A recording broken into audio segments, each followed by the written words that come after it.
don't think you guys at home have seen this. You missed this when it was happening, but we have the clip. I think it's coming. Yeah, there we go.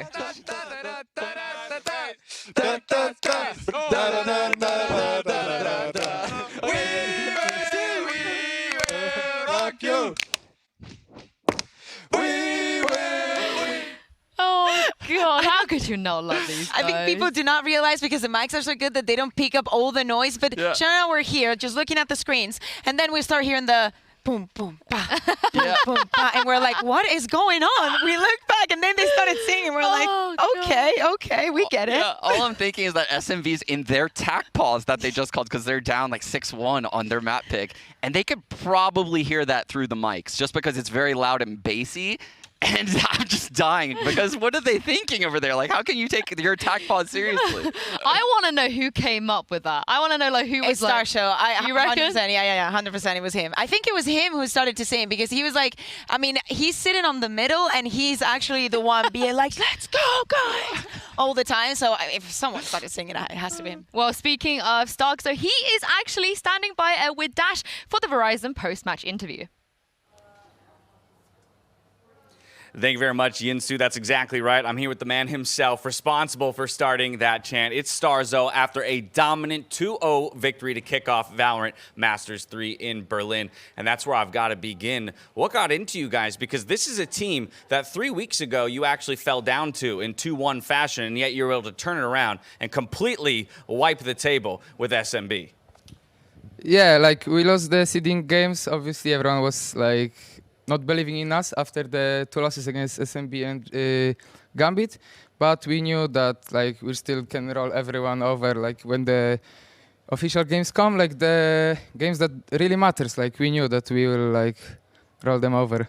Well, it seemed, too, that you guys just came in with the kind of energy that you need to have at a LAN, and that's just one example of it. The Chance, I know you were responsible for starting that, but as well, on Bind, round 15, you guys started throwing Vandals through the teleporter to Turco. Did you know, by the way, that he had a Spectre and you were handing him a free upgrade?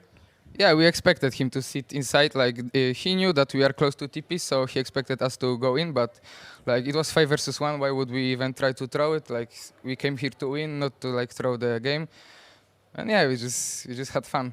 Now, all that said, I do want to talk about a couple of things that happened within the game. Let's kick it off on Bind. Pistol round. You came up big with a 3K. Took you a little while to hone in a couple of those shots, though. So walk me through kind of how that Bind map played out, because it was fairly dominant. Yeah, the pistol round was kind of shaky for me. Like I got a little bit lagged when I picked the Viper first time on the corner, and I also screamed like, "Oh my God, I missed every shot!" I got so stressed because they were pushing my teammates, and I'm like, "Okay, let's go. I'm just gonna run them over," and it worked.